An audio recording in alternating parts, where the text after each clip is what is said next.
आप सबको जय मसीह की फिर से। और मैं उम्मीद करता हूँ कि आज का दिन आपका बहुत अच्छा गुजरा होगा और परमेश्वर की आशीषें आपको बहुत मिली होंगी। और जैसे कि हम लोग रोज़ बाइबल से अध्याय पढ़ रहे हैं उत्पत्ति का। अभी तक हमने 46 अध्याय ख़त्म किए और आज हम 47 अध्याय पढ़ेंगे, 1 से लेके 31 पद तक। और फिर हम देखेंगे कि आज ये अध्याय हमें क्या सिखाता है। आइए, इससे पहले कि हम वचन में जाएं, हम सब मिलकर प्रार्थना करते हैं। मेरे साथ आप आंखें बंद कर लें और हाथ जोड़ लें।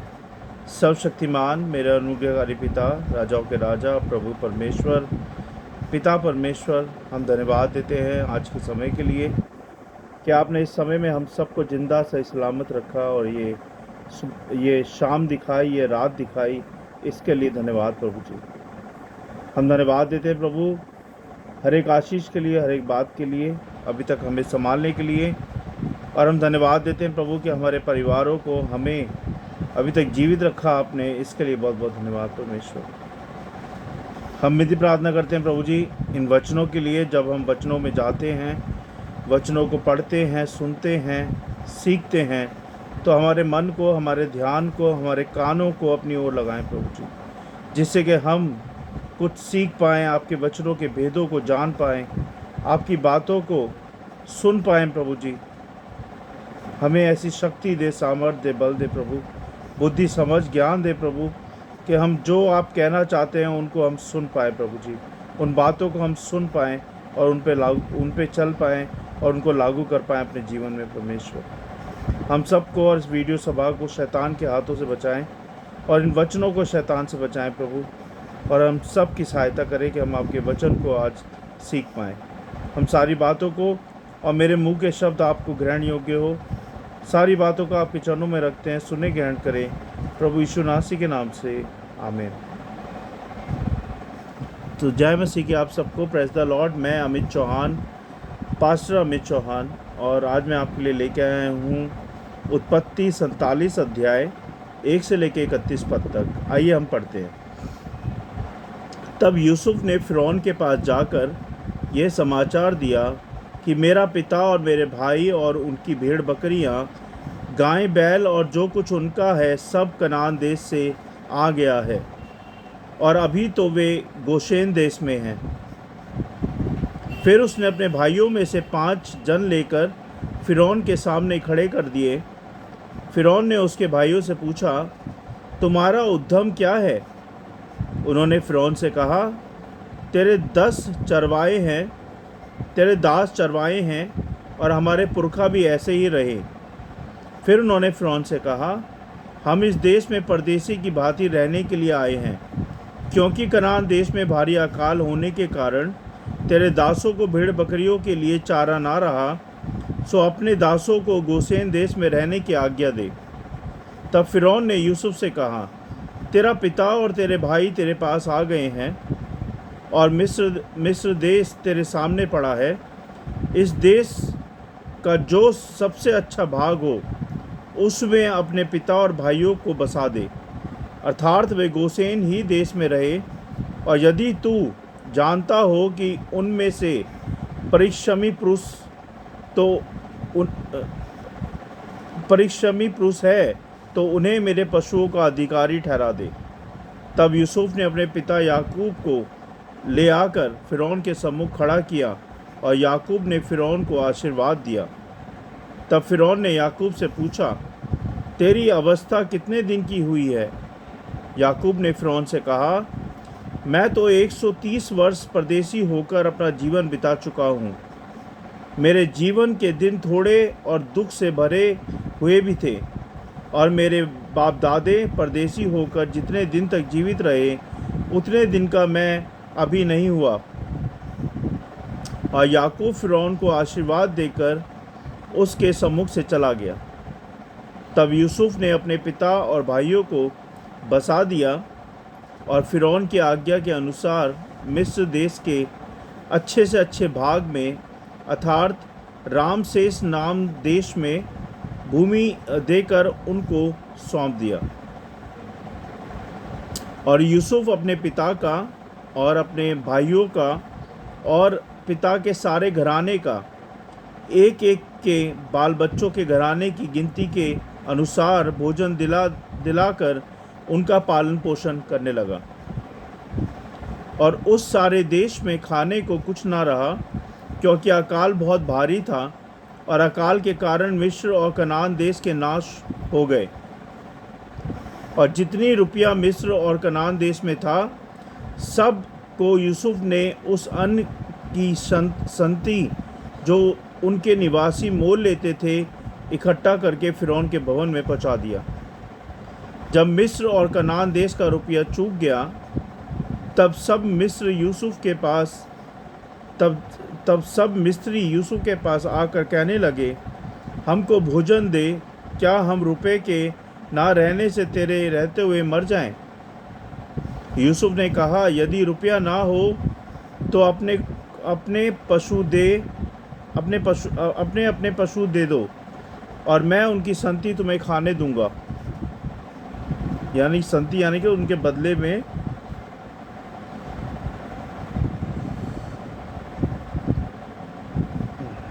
मैं तुम्हें खाने दूंगा, खाना दूंगा। तब वे अपने पशु यूसुफ के पास ले आए, और यूसुफ उनको घोड़ों, भेड़ बकरियों, गाय बैलों और गधों की संति खाने को देने लगा। उस वर्ष में वह सब जाति जाति के पशुओं की संति भोजन उनका पालन पोषण करता रहा। वह वर्ष तो यूं कट गया। तब अगले वर्ष में उन्होंने उसके पास आकर कहा, हम अपने प्रभु से ये बात छिपा ना रखेंगे कि हमारा रुपया चूक गया है, और हम सब प्रकार के पशु हमारे प्रभु के पास आ चुके हैं। इसलिए अब हमारे प्रभु के सामने हमारे शरीर और भूमि छोड़कर और कुछ नहीं रहा। हम तेरे देखते क्यों मरे, और हमारी भूमि क्यों उजड़ जाए? हमको और हमारी भूमि को भोजन वस्तु की संति मोल ले, कि हम अपनी भूमि समेत फ़िरौन के दास हों, और हमको बीज दे कि हम मरने ना पाएं, वरन जीवित रहें और भूमि ना जुड़े। तब यूसुफ ने मिस्र की सारी भूमि को फ़िरौन के लिए मोल लिया, क्योंकि उस कठिन अकाल के पड़ने से मिस्रियों को अपना खेत बेच डालना पड़ा।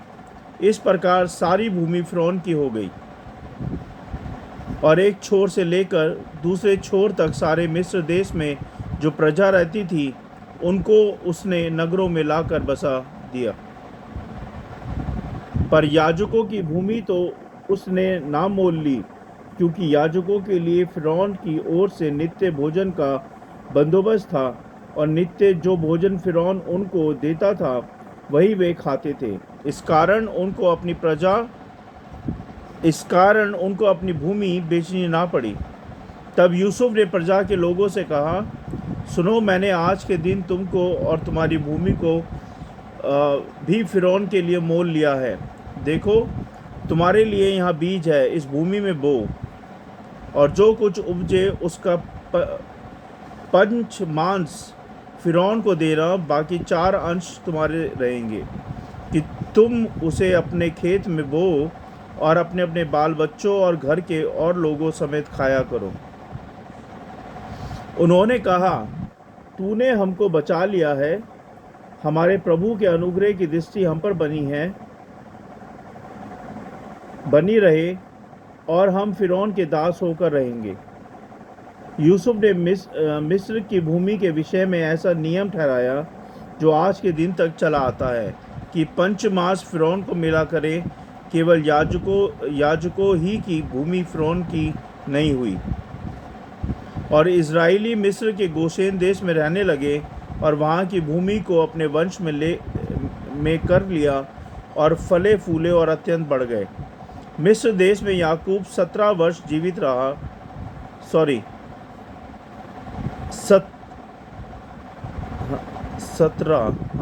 17 वर्ष जीवित रहा। इस प्रकार याकूब की सारी आयु 147 वर्ष की हुई। जब इज़राइल के मरने का दिन निकट आ गया,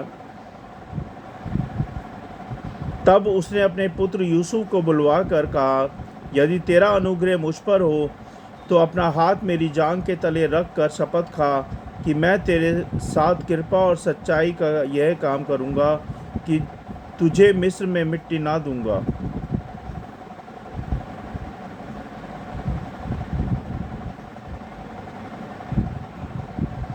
जब तू अपने बाप दादों के संग सो जाएगा तब मैं तुझे मिस्र से उठा ले जाकर उन्हीं के कब्रिस्तान में रखूँगा। तब यूसुफ ने कहा, मैं तेरे वचन के अनुसार करूँगा। फिर उसने कहा, मुझसे शपथ खा। उसने उससे शपथ खाई। तब इस्राएल ने खाट के सिरहाने की ओर सिर झुकाया। ये थे आज के वचन। 47 अध्याय 1 से लेके 31 पद तक। परमेश्वर के वचन को पढ़े जाने और सुने जाने पर आशीष दें।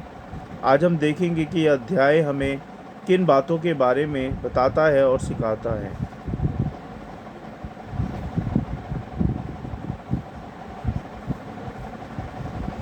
परमेश्वर अपने लोगों की रक्षा करता है। जब पूरे मिस्र और आसपास के क्षेत्र में अकाल पड़ा तो परमेश्वर ने यूसुफ के माध्यम से याकूब और उसके परिवार की सुरक्षा का प्रबंध किया। गोसेन में इजराइलियों को बसाकर परमेश्वर ने उन्हें एक सुरक्षित स्थान दिया जहां वे फले फूले और रह सके। ये हमें सिखाता है कि चाहे परिस्थितियां कितनी भी मुश्किल क्यों ना हो, कठिन क्यों ना हो, यदि हम परमेश्वर पर भरोसा रखते हैं तो वह हमारी देखभाल, हमारा ध्यान रखता है। दूसरी बात, नेतृत्व में बुद्धिमानी और दूरदर्शी का महत्व क्या होता है वो देखेंगे हम। यूसुफ ने न केवल अपने परिवार के लिए बल्कि पूरे मिस्र देश के लिए एक कुशल प्रबंधन प्रणाली स्थापित की। उसने नीतिपूर्ण तरीके से अकाल का सामना करने में मिस्र के लोगों की मदद की और देश की अर्थव्यवस्था को संभाला। यह हमें सिखाता है कि परमेश्वर से मिले ज्ञान और बुद्धि का उपयोग समाज की भलाई के लिए करना चाहिए। तीसरी बात, सांसारिक संपत्ति से अधिक महत्वपूर्ण है आत्मिक प्रतिज्ञा। याकूब ने अपने अंतिम समय में ये सुनिश्चित किया कि उसे कनान में दफनाया जाए। क्यों दफनाया जाए? जो ये दर्शाता है कि वह परमेश्वर की प्रतिज्ञा को प्राथमिकता देता था। ये परमेश्वर ने प्रतिज्ञा दी थी कि तुझे कनान देश में ही दफनाया जाएगा, और उसी के बारे में ये बातचीत है। वह जानता था कि मिस्र उसकी स्थायी भूमि नहीं है, बल्कि परमेश्वर ने कनान को उसकी संतानों के लिए दिया था। हमें ये सीखने को मिलता है कि सांसारिक संपत्ति और स्थिति से अधिक महत्वपूर्ण है आत्मिक आशीषों और परमेश्वर की योजनाओं पर हमें विश्वास करना चाहिए।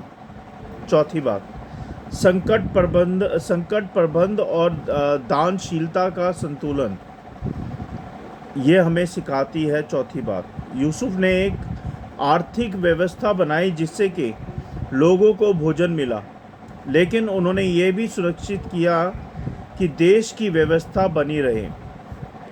उसने लोगों को पूरी तरह मुफ्त